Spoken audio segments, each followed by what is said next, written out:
Hello friend, my name is Satyam Kumar, Photoshop editor. आप मेरे channel को सब्सक्राइब करेंगे, आपको बहुत सारे फोटोशॉप ट्यूटोरियल मिलेंगे। Thank you for watching and subscribe for YouTube channel. Thank you. Channel को सब्सक्राइब करेंगे, आपको बहुत सारे फोटोशॉप ट्यूटोरियल मिलेंगे। Thank you for watching and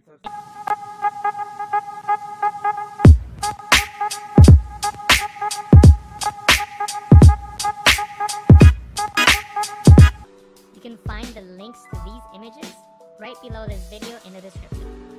We're going to start out with these two layers, the photo frame back here. We can of course create a options panel on this drop down. Click on one corner, and click on the next. Hold the space bar, pan down, click on the bottom right corner, and then click on the bottom left corner. I'm going to hold the space bar again, click and drag, and up. Now the color of the shape really doesn't matter, so I'm just going to make it red just so that you can see it. There it is, red. What I'm going to do now is enable the layer of the snowboarder. I'm going to click and drag her up to the top of the layers panel. And I'm also going to double tap here on the zoom tool just so we can see the image at 100%. And actually, now that I'm looking at it at 100%, I'm actually going to right click on it and choose fit on screen so that I can see the entire composition. Then I'm going to press Ctrl J, Command J on the Mac to duplicate. So now I have two copies. I'm going to disable the one on the top by clicking on this eye icon, and the one on the bottom here, I'm going to clip to the shape below it. So with that layer selected, I'm going to press Ctrl Alt G, Command Option G on the Mac.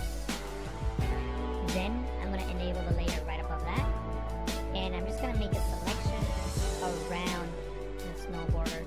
So I'm going to click on the quick selection tool, and I'm simply going to click and drag around her. Now you don't have to be very precise at this moment. You can just click and drag, and we'll worry about the details later. So we're just going to select her as quick as we can. So I'm just clicking and dragging, and notice that my selection is not very accurate.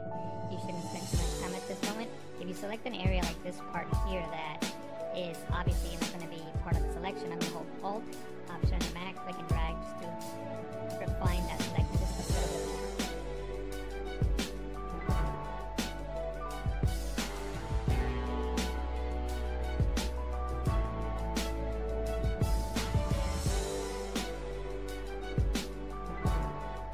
Okay, now that I have the selection active around the snowboarder, I'm going to select that top layer and click on the layer mask icon to create a mask around the snowboarder. So what I'm going to do now is click on this top layer, hold Shift and click on the layer below it so they're both selected, and I'm going to click on this little chain link icon here to link those two layers. What that allows you to do is when you move one of those layers with the move tool, it moves both, and they can be in different groups and they can be separated, so that allows those two layers together. What I'm going to do now is press Ctrl T, Command T to transform, to scale this and adjust it accordingly. If you can't see the corner handles that you want to click and drag on, you can press Ctrl 0, that's Command 0 on the Mac, for the bird's eye view that allows you to see all four corner handles. Then I'm going to click and drag this one here to scale it down by holding Shift Alt, that's Shift Option on the Mac. Now at this point, we can go back and adjust the layer mask if we need to. So I'm going to zoom in just so we can see the areas that we can work on. So we need to work on this area and then the blue outline around her body. So we can adjust that by clicking on the layer mask in the properties panel. You can click on mask edge. If you don't see the properties panel, you can go into window, properties, click on mask edge, and then maybe shift edge with a negative value, and hopefully we'll get a better selection. Now I didn't do that good of a job here, so I'm just gonna leave it like this for now, and then I can come back with the brush tool and fix that in a moment. So I'm gonna press OK, click on the brush tool, paint with white in areas that I want to keep. So I'm just gonna get rid of the sky here.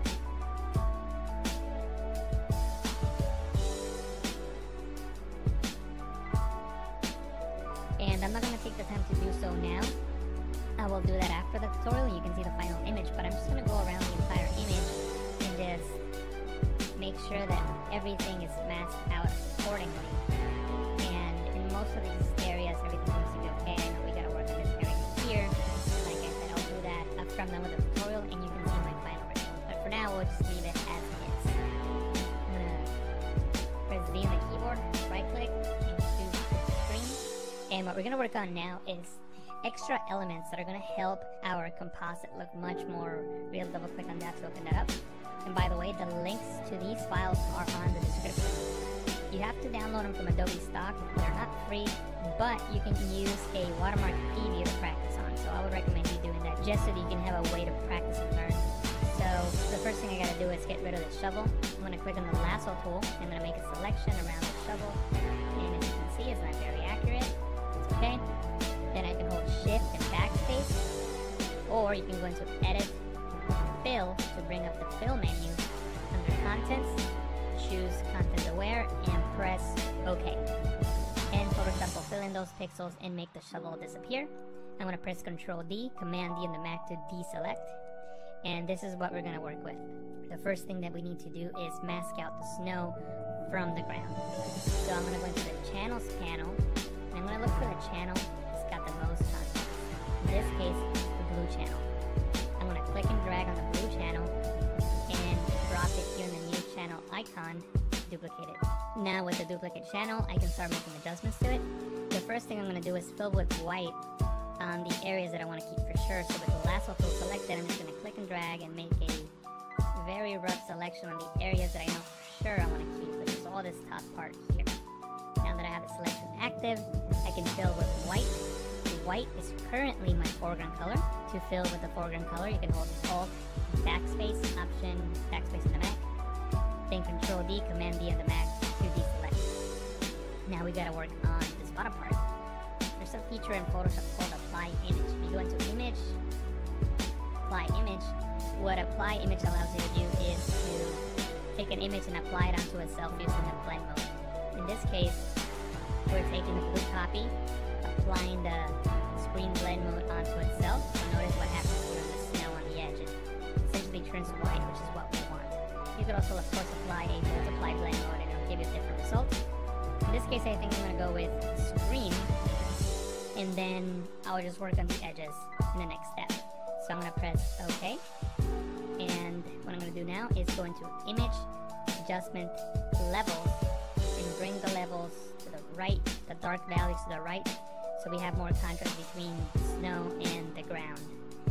And remember, we're going to be making a selection. Anything that's white in this screen will be selected. Anything that is black will be deselected. So I'm going to drag this one over to the left a little bit. I'm looking at the edges here. And maybe drag this one to the left as well. And press OK. Now, what I'm going to do now is click on the brush tool, select black as my foreground color, so I can paint with black. I'm going to increase the size of my brush by clicking on the right bracket key on the keyboard. And I'm just going to paint with black. And again, you don't have to be very accurate. As long as you get close enough, it should be good.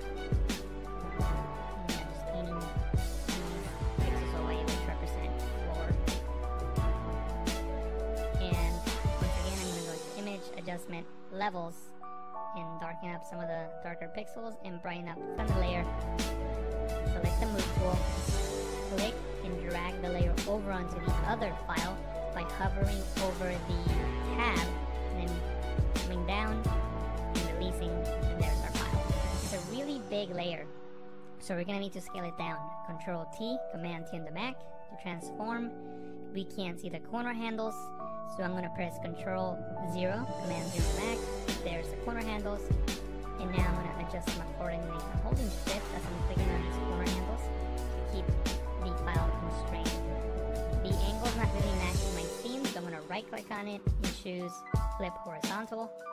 And from here, I can match the scene a little bit better, and I can even distort it if I want to. Maybe right click on it and choose Distort, just to get a better perspective of the scene that we're working with. Maybe something like this. Press enter when you're done. Now that we have this file in place, I'm going to press V on the keyboard, right click, fit to screen.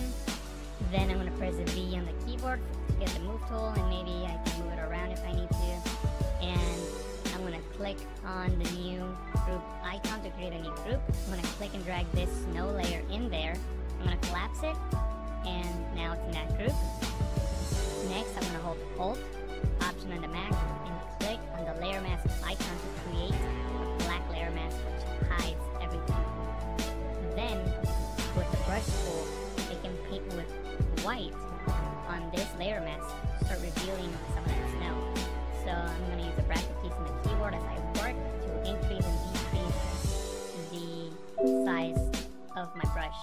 So I'm just painting with white and bringing in some of that snow.